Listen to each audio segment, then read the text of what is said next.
इस Wikipedia channel में आपका स्वागत है। मैं विपुल जैन। आज आपको बताने जा रहा हूँ क्लास 10th मैथमेटिक्स में चैप्टर ट्राइंगल एक्सरसाइज 6.5 के क्वेश्चन के बारे में डिस्कस करेंगे। हमने पिछली वीडियो में एक्सरसाइज 6.4 के प्रश्नों को सॉल्व किया था, तो देखते रहिए विकिपीडिया चैनल।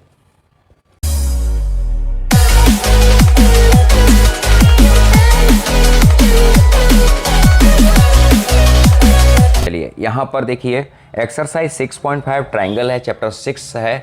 यहाँ पर मैं सबसे पहले यहाँ पर जो एक्सरसाइज है, यहाँ जो एक्सरसाइज 6.5 है इसमें पाइथागोरस थ्योरम का यूज़ हुआ है। पाइथागोरस थ्योरम आप 6th 7th 8th पढ़ते हुए आ रहे हो, 9th में भी आपने पढ़ा है हीरोज़ फॉर्मूले में। ठीक है, पाइथागोरस थ्योरम जो है वो है कर्ण का वर्ग बराबर लंब का वर्ग धन आधार का वर्ग, अर्थात hypotenuse square equal perpendicular square plus base का स्क्वायर होता है। ठीक है, ये सब जानते हैं, इसलिए मैंने यहाँ पर सॉल्व नहीं किया। वैसे इस चैप्टर के स्टार्टिंग में इस एक्सरसाइज की स्टार्टिंग में आपकी पाइथागोरस थ्योरम थी, लेकिन मुझे कुछ ज़्यादा आवश्यकता नहीं लगी। तो आइए हम क्वेश्चन के प्रति डिस्कस करते हैं। क्वेश्चन की तरफ चलते हैं। यहाँ लिखा है, क्वेश्चन नंबर पहला है, कुछ त्रिभुजों की भुजाएं नीचे दी गई हैं, निर्धारित कीजिए इनमें कौन कौन से त्रिभुज समकोण त्रिभुज हैं। इस स्थिति में कर्ण की लंबाई भी लिखिए। अब यहाँ पर देखिए, यहाँ पर सबसे पहले यहाँ क्या लिखा है, कुछ त्रिभुजों की भुजाएं नीचे दी गई हैं, बताइए इसमें कौन से त्रिभुज समकोण है। समकोण का मतलब क्या होता है, वह 90 डिग्री का है। इस स्थिति में कर्ण की लंबाई बताइए। देखिए, त्रिभुज का मतलब होता है तीन भुजाओं से घिरी आकृति को हम त्रिभुज कहते हैं। ठीक, तीन भुजा से बनी आकृति को हम त्रिभुज कहते हैं। ठीक है, त्रिभुज कैसा भी हो सकता है। ठीक, लेकिन यहाँ पर इन्होंने समकोण की बात करी तो हम भी समकोण की ही बात करेंगे। यहाँ देखिए, सबसे पहला क्वेश्चन है, सबसे बड़ी भुजा 24, 7 और 25। सबसे बड़ी भुजा है 25 सेंटीमीटर, तो इसको तो आप कर्ण ले लीजिए, यानी हाइपोटेनियस ले लीजिए 25 सेंटीमीटर को। ठीक है, बाद बाकी जो 7 और 24 है इसे परपेंडिकुलर और बेस मान सकते हो।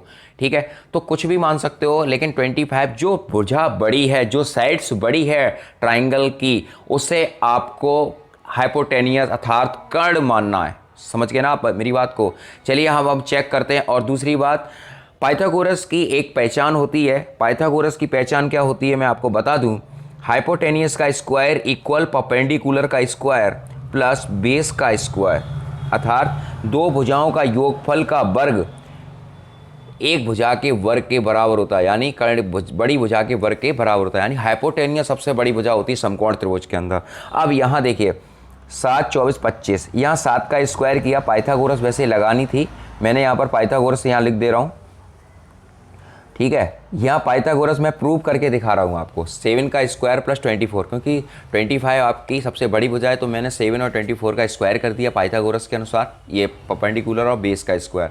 तो 7 का स्क्वायर 49 हो गया, और 24 का स्क्वायर आपका 576 हो गया। इसको हमने ऐड किया तो 625 हो गया। इसको अगर हम होल स्क्वायर बनाते 25। अतः दी हुई भुजाएँ समकोण त्रिभुज की हैं, अर्थात कर्ण 25 सेंटीमीटर। आपको समझ में आ गया।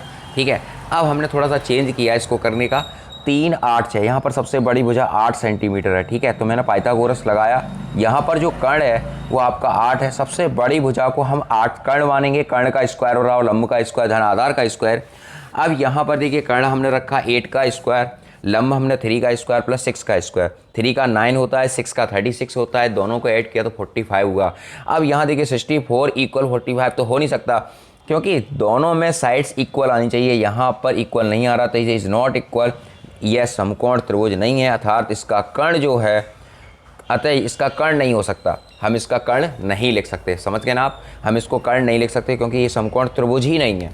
ठीक है, चलिए नेक्स्ट क्वेश्चन, कुछ थर्ड पार्ट है इसका। यहाँ देखिए 50 सेमी, 80 सेमी और 100 सेमी है। पाइथागोरस प्रमेय से कर्ण का वर्ग बराबर लंब का वर्ग धन आधार का वर्ग। अब यहाँ देखिए, कर्ण जो है वो सबसे बड़ी भुजा है, वो है 100 सेंटीमीटर। मैंने यहाँ 100 सेंटीमीटर लिखा, लंब 80 है और आधार आपका 50 है। ठीक है, कुछ भी मान सकते हो। इन दोनों के बीच में आप कुछ भी ले सकते हो, चाहे किसी को भी आधार और किसी को भी लंब यानी परपेंडिकुलर, किसी को भी बेस मान सकते हो, ऐसा कुछ भी नहीं है।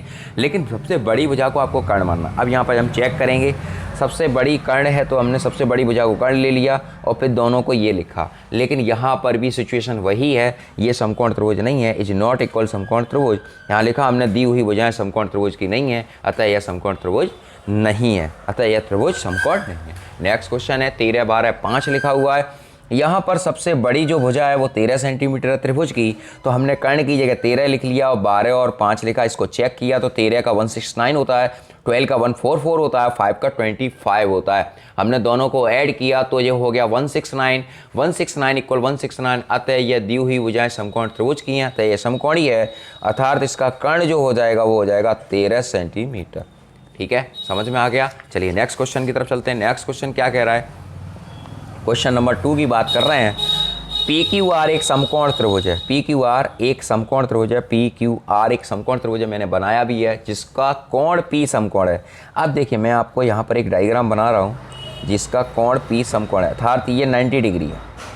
ठीक है, तथा क्यू आर पर एक बिंदु एम इस प्रकार स्थित है कि पी एम परपेंडिकुलर है क्यू आर पर। दर्शाइए P M square equal Q M into M R. अब यहाँ जरा फोकस करिए, यहाँ जो हमें लाना है वो क्या लाना है, P M square equal Q M into M R.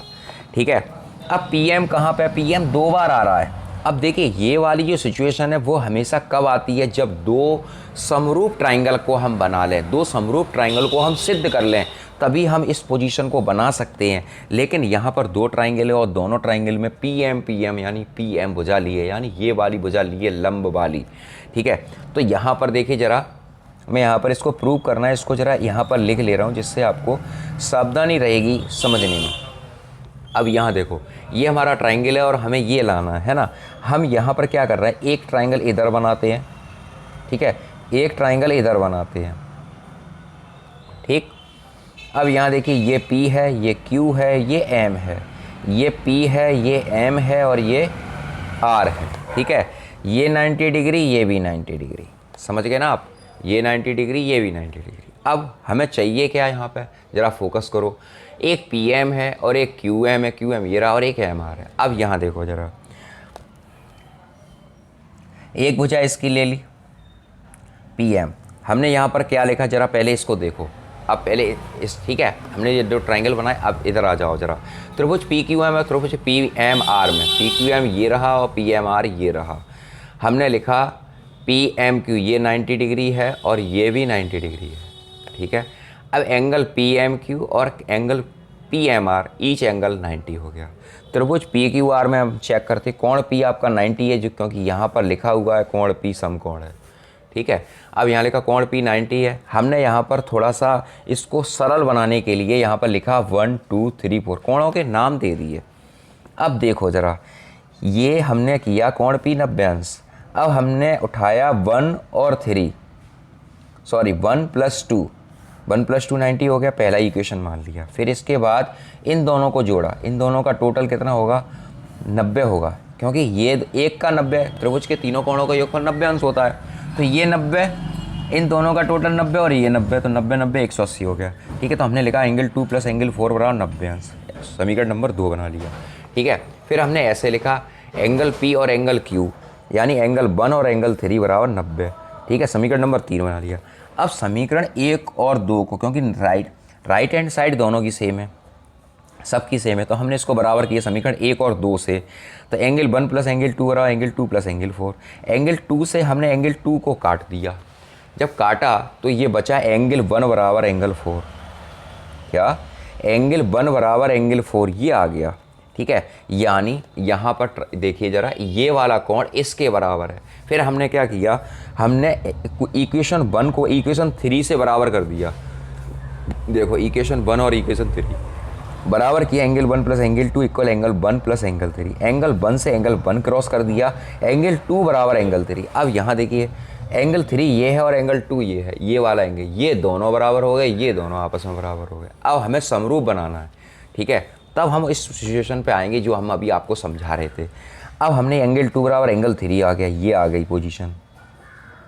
ठीक है, अब यहाँ देखो, जब एक बात सुनो, जब एंगल 1 बराबर एंगल 4 और एंगल 2 बराबर एंगल 3, तो जब दो कोण आपस में बराबर हो गए तो ये ट्राइंगल कैसा हो गया, समरूप हो गया। त्रिभुज PQM समरूप है त्रिभुज RPM के। ठीक है, समरूप हो गया।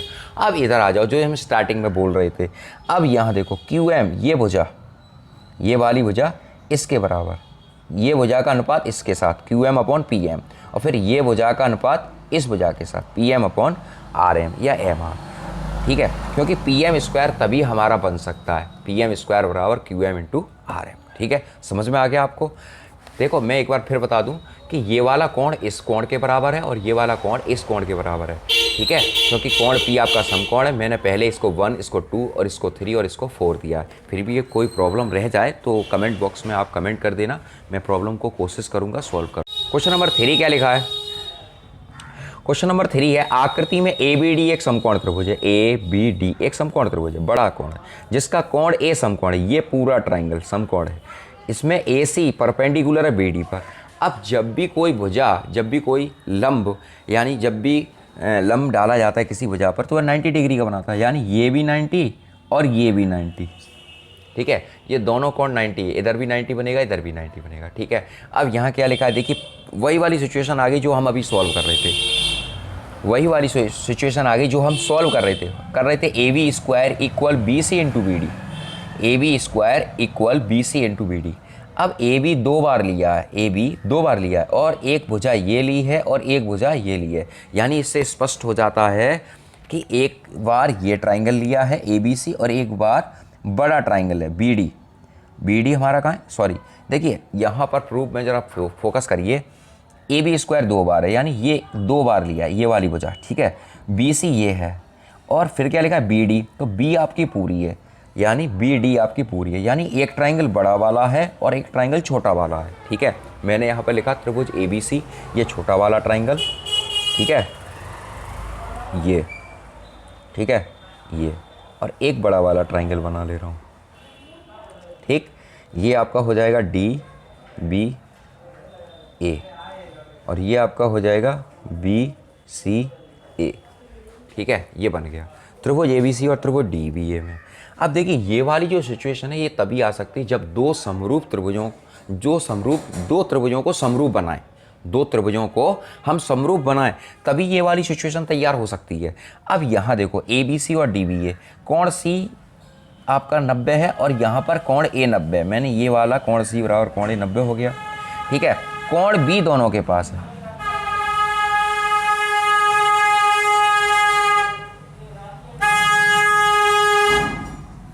कोण बी दोनों के पास है, ठीक है, तो यहाँ पर ये कॉमन हो गया। त्रिभुज ए बी सी समरूप है त्रिभुज डी बी ए में, तो ये समरूप हो गया। अब यहाँ देखिए समरूप प्रूव कर लिया। देखिए जब भी स्क्वायर जैसी पोजीशन आए, इस तरह की पोजीशन आए तो आपको समरूप बनाना ही बनाना है, इसके बाद पहले नहीं कर सकते आप। अब यहाँ देखिए ए बी स्क्वायर दोनों के पास है, ये भुजा कॉमन है, ए बी स्क्वायर दोनों के पास है, ये भुजा दोनों के पास है।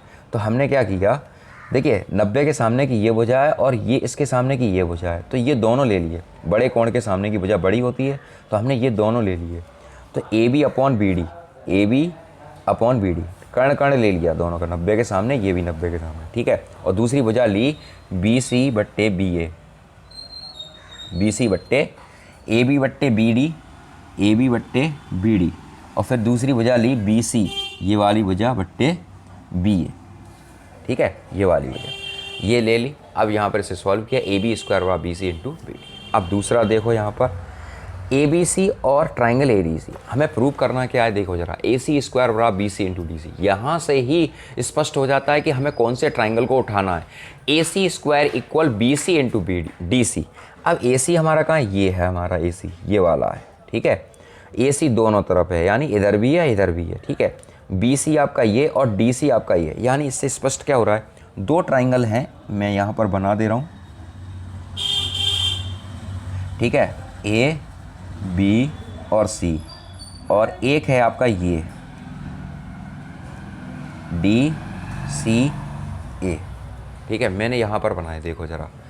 अब यहाँ ज़रा देखो, ये 90, ये भी 90, ठीक है। हमने दो ट्राइंगल उठाए ए बी सी और ए डी सी। हमें लाना क्या है, हमें लाना है A C square equal B C into D C, यानी ए सी ये भुजा कॉमन है, दोनों के पास है ये भुजा, ठीक है। तो यहाँ पर सबसे पहले हम इसे समकोण बनाएंगे, हम इसे समरूप बनाएंगे। समरूप में हमें दो चीज़ें इसकी बराबर करनी है। तो यहाँ देखिए ज़रा, ए सी बी बराबर ए सी डी, ईच एंगल 90 है, दोनों के पास कोण सी है, दोनों 90 अंश के हैं। ठीक है, अब यहाँ देखिए त्रिभुज ए बी सी में जरा हम प्रूव करते हैं, फिर देखते हैं। त्रिभुज ए बी सी में हमने क्या किया, त्रिभुज के तीनों कोणों का योगफल 180 होता है, तो हमने लिखा एंगल ए बी सी धन एंगल ए सी बी धन एंगल बी ए सी बराबर 180। समझते जाना, एंगल ए बी सी मैंने इसको रोक लिया क्योंकि मुझे ये वाला एंगल निकालना है। 180 minus angle A C B, ये सारा दोनों एंगल जो है वो राइट की तरफ ले गए हम, माइनस के हो गए angle A C B minus angle B A C. अब यहाँ देखो ए सी बी तो आपका 90 है जो हम निकाल चुके अभी, ए सी बी आपका 90 मैंने ये लिख दिया, माइनस एंगल बी ए सी, 180 में से 90 घटाया, 90 minus angle B A C. अब यहाँ देखो 90 में से इस एंगल में से बी ए सी घटाएंगे, इस देखिए ये पूरा कोण है, यहाँ समझने की कोशिश करना। ठीक है, ये 90 डिग्री पूरा एंगल है, ये डी है, ये बी है और ये ए है। 90 में से 90, ये 90 डिग्री, इसमें से ये एंगल हमने घटा दिया तो यही तो एंगल बचेगा ए सी डी। ठीक है, तो मैंने यहाँ लिखा डी सी ए या ए सी डी कुछ भी लिख सकते हो, angle B A B C बराबर एंगल डी सी ए, यानी कहने का मतलब है ये वाला एंगल इसके बराबर हो जाएगा, इसके बराबर हो जाएगा। ठीक है, एंगल ए बी सी बराबर एंगल डी सी ए, ईच एंगल 90 है। ठीक है, तो हाँ लिख सकते हैं त्रिभुज ए बी सी समरूप है त्रिभुज डी ए सी के। ठीक है, ये नहीं कर लिख सकते, ए बी सी बराबर एंगल डी सी ए समरूप हो गया। चलिए नेक्स्ट क्वेश्चन है इसका।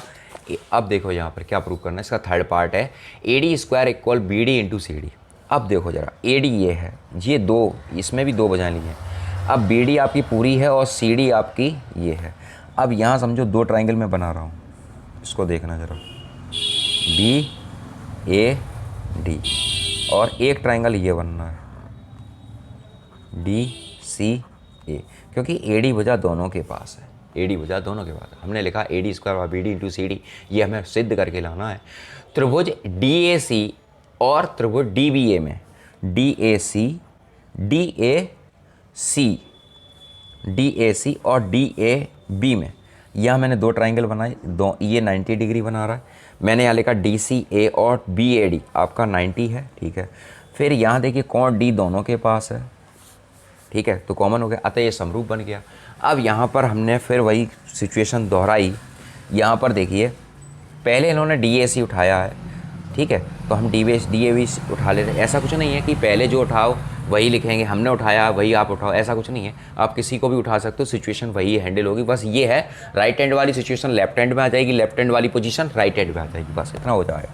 अब यहाँ पर हमने डी ए सी और डी बी ए लिया, तो मैंने, अब ये है 90, इसके सामने की भुजा ये हो जाएगी कर्ण, तो और इसके सामने की ये भुजा हो जाएगी कर्ण। ठीक है, हमने लिखा ए डी यानी डी ए बट्टे बी डी, ये लिखा, और फिर इसके बाद क्या आ रहा था B D into C D. अब इसको हम इसी तरह से सिचुएशन बनाएंगे। हमने ये लिखा सी डी ये भुजा और बी डी सी डी बट्टे डी ए, ये हो जाएगा। ठीक है, ये आ गया आपका हमने इसका क्रॉस मल्टीप्लाई किया तो ए डी स्क्वायर बराबर B D into C D, ये हो गया। क्वेश्चन नंबर 4 की तरफ चलते। क्वेश्चन नंबर 4 क्या कह रहा है? क्वेश्चन नंबर 4 है ए बी सी एक समद्विबाहु त्रिभुज है जिसका कोण सी समकोण है, सिद्ध कीजिए ए बी स्क्वायर बराबर 2ac स्क्वायर। अब देखिए समद्विबाहु त्रिभुज क्या होता है मैं आपको बता दूं। समद्विबाहु त्रिभुज होता है सम द्विव बाहु, सम माने बराबर, द्विव माने दो, बाहु माने भुजाएं। सम द्विव और बाहु बराबर प्लस दो, बाहु माने होती भुजा। ठीक है, यानी लिखा है बराबर दो भुजाएं। ऐसा त्रिभुज जिसकी दो बराबर भुजाएं होती है उसे समद्विबाहु त्रिभुज कहते हैं, जिसका कोण सी समकोण है। अब यहाँ पर ये दो भुजाएं आपस में बराबर हैं, एक भुजा बड़ी है क्योंकि ये 90 डिग्री है, इसके सामने की भुजा बड़ी होगी। ठीक है, तो ये नहीं हो सकता, ये होगा ए सी बराबर ए बी। मैंने ये लिखा, पाइथागोरस प्रमेय रखी, कर्ण का वर्ग बराबर लंब का वर्ग धन आधार का वर्ग, ए बी स्क्वायर बराबर ए सी स्क्वायर धन बी सी स्क्वायर। अब लंब आपका ए सी है और आधार आपका बी सी स्क्वायर है। ए बी स्क्वायर बराबर ए सी स्क्वायर धन बी सी स्क्वायर। अब यहाँ पर हम रखेंगे बी सी बराबर ए सी, तो ये आ गया, यही प्रूफ हमें करना था, ए बी स्क्वायर बराबर 2ac स्क्वायर, क्योंकि हम यहाँ लिख सकते हैं ए सी बराबर समीकरण 1 से लिख दो, यहाँ पर समीकरण 1 से। ठीक है, चलिए नेक्स्ट क्वेश्चन की तरफ चलते हैं। क्वेश्चन नंबर नेक्स्ट क्या है? क्वेश्चन नंबर नेक्स्ट है ए बी सी एक समद्विबाहु त्रिभुज है जिसमें ए सी बराबर बी सी लिखा है। समद्विबाहु है यानी दो भुजाएं आपस में बराबर हैं, ये भुजा आपस में दोनों की बराबर हैं। ए बी स्क्वायर बराबर 2ac स्क्वायर, ठीक है। सिद्ध कीजिए त्रिभुज ए बी सी एक समकोण त्रिभुज है, ठीक है। हमें ये प्रूव करना है कि ये समकोण है भी या नहीं। सबसे पहले ये समद्विबाहु त्रिभुज है, तो ये तो पोजीशन हमें दिया है से ही मिल गई कि ये समद्विबाहु ए सी बराबर, हमने दोनों पक्षों का वर्ग कर दिया, ए सी स्क्वायर और बी सी स्क्वायर, तो ए सी बराबर बी सी, ठीक है। अब ये पोजीशन हमें दी हुई है, ए बी स्क्वायर बराबर 2ac स्क्वायर, ए बी स्क्वायर बराबर 2ac स्क्वायर, ये लिखी हुई है पोजीशन। हमने ए सी को दो भागों में बांटा, ए सी स्क्वायर धन ए सी स्क्वायर। अब ए सी स्क्वायर बराबर क्या है, बी सी स्क्वायर, तो ए सी धन बी सी स्क्वायर, तो ये पाइथागोरस प्रमेय बन गई, यानी कोण सी आपका 90 अंश हो गया। ए बी सी एक समकोणीय त्रिभुज है। नेक्स्ट क्वेश्चन की तरफ चलते, क्वेश्चन नंबर 6। एक समबाहु त्रिभुज ए बी सी की भुजा 2a है। देखिए समबाहु क्या होता है, समबाहु, सम माने होता है बराबर और बाहु माने होती भुजाएं, ठीक है। समबाहु बराबर भुजाएं, यानी हमने इसकी भुजाएं मानी 2a। समबाहु त्रिभुज ए बी सी की भुजा 2a है, यानी इसकी प्रत्येक भुजा क्या है, 2a है। ये 2a है, ये 2a है, ये भी 2a। हमने लिखा ए बी बराबर बी सी बराबर सी है, 2a है। अब यहाँ पर क्या है, प्रत्येक शीर्षलंब की लंबाई ज्ञात करो, इसकी लंबाई ज्ञात करनी है, यानी ए पी की लंबाई। ए पी परपेंडिकुलर है बी सी पर, और बी पी बराबर half B C, B P बराबर हाफ बी सी, तो ये हो गया 2a। 2 का हमने क्रॉस किया तो बी पी बराबर ए। त्रिभुज ए बी पी में ए बी स्क्वायर हमने उठाया ए बी पी, ठीक है, तो ये आपका कर्ण हो जाएगा। ए बी स्क्वायर बराबर ए पी स्क्वायर, लंब का वर्ग धन आधार का वर्ग। यहाँ हमें निकालना था शीर्षलंब की लंबाई, तो हमने शीर्षलंब को सेपरेट करके यहाँ रख लिया और यहाँ हमने इन दोनों को घटाया, तो ए बी आपका जो है वो 2a का होल स्क्वायर है और बी पी आपका a है, क्योंकि ये हाफ कर रहा है तो ये आपकी a हो जाएगी और ये भी आपकी a हो जाएगी, ठीक है। तो 4a स्क्वायर में से a स्क्वायर घटाया, यानी ए पी की लंबाई जो आ जाएगी वो a√3 आएगी, ये शीर्षलंब की लंबाई हो जाएगी, ठीक है। नेक्स्ट क्वेश्चन नंबर जो 7 है, उसमें लिखा है सिद्ध कीजिए समचतुर्भुज की भुजाओं के वर्गों का योग उसके विकर्णों के वर्गों के योग के बराबर होता है। समचतुर्भुज होता है, उसकी प्रत्येक भुजा बराबर होती है और उसके जो विकर्ण होते हैं वो परस्पर समद्विभाजित होते हैं 90 अंश पर, ठीक है, समद्विभाजित करते हैं एक दूसरे को समकोण पर। अब यहाँ देखिए मैंने प्रत्येक भुजा को ए मान लिया, क्योंकि इसकी प्रत्येक भुजा बराबर होती है। मैंने ये वाला ट्राइंगल उठाया AOB, मैंने ये उठाया, ये इसका 90 डिग्री है, क्योंकि इसके विकर्ण जो है वो परस्पर 90 अंश पर समद्विभाजित होते हैं, तो इसके सामने की ये भुजा बड़ी हो जाएगी, यानी ये कर्ण हो जाएगी। मैंने यहाँ लिखा पाइथागोरस थ्योरम से कर्ण का वर्ग बराबर लंब का वर्ग धन आधार का वर्ग, तो ये तो आपकी ए भुजा है। अब ये OA है, तो ये भुजा आपकी आधी हो जाएगी, यानी AC का आधी हो जाएगा 1/2 AC स्क्वायर धन 1/2 BD स्क्वायर। विकर्ण एक दूसरे को समद्विभाजित करते हैं, ठीक है। अब यहाँ लिखा मैंने A स्क्वायर बराबर 1/4 AC स्क्वायर और धन 1/4 BD स्क्वायर। हमने यहाँ पर LCM लिया, AC स्क्वायर धन BD स्क्वायर, नीचे हमने 4 LCM ले लिया, AC स्क्वायर धन BD स्क्वायर। हमने क्रॉस मल्टीप्लाई किया, 4a स्क्वायर बराबर AC स्क्वायर धन BD स्क्वायर। हमने AC स्क्वायर धन BD स्क्वायर को ऐड किया, 4a स्क्वायर था, हमने 4 को हमने डिवाइड करके लिख लिया, a स्क्वायर धन a स्क्वायर धन a स्क्वायर धन a स्क्वायर, यानी प्रत्येक भुजा की लंबाई हमारी a है, तो हमने लिखा AB स्क्वायर, a की लंबाई a थी, यहाँ देखिए जरा AB BC CD और DA सबकी लंबाई क्या a है, तो हम यहाँ पे A की लंबाई लिख देंगे AB धन BC धन CD धन DA, ठीक है। तो हमें यही प्रूव करना था। देखिए इसमें लिखा है उसके विकर्णों के वर्गों के योग के बराबर है। सिद्ध कीजिए समचतुर्भुज की भुजाओं के वर्गों का योग, यानी इसकी भुजाएं जो हैं AB है, BC है, CD है, DA है, इनकी भुजाओं के वर्गों का योग उसके विकर्ण के वर्गों के योग बराबर, ये चीज़ हमें प्रूव करनी थी और यही हमने प्रूव किया है। AC स्क्वायर धन BD स्क्वायर बराबर, ये आपके दो विकर्ण हो गए, ये आपकी भुजाएं हो गई, तो आप ये प्रूफ हो गया, ठीक है। अब नेक्स्ट वीडियो में हम इसके आगे के क्वेश्चन को सॉल्व करेंगे, तो देखते रहिए विकीपीडिया चैनल। फिर भी अगर आपकी कोई समस्या हो, कोई प्रॉब्लम्स आए आपको, तो कमेंट बॉक्स में आप कमेंट करिए। वीडियो को ज़्यादा से ज़्यादा, अगर अच्छा है, आपको समझ में आ रहा है, तो वीडियो को ज़्यादा से ज़्यादा लाइक करिए, शेयर करिए, जिससे और भी आपकी जैसे स्टूडेंटों को लाभ मिल सके। देखते रहिए विकीपीडिया चैनल। जय हिंद, जय भारत, आपका दिन शुभ रहे।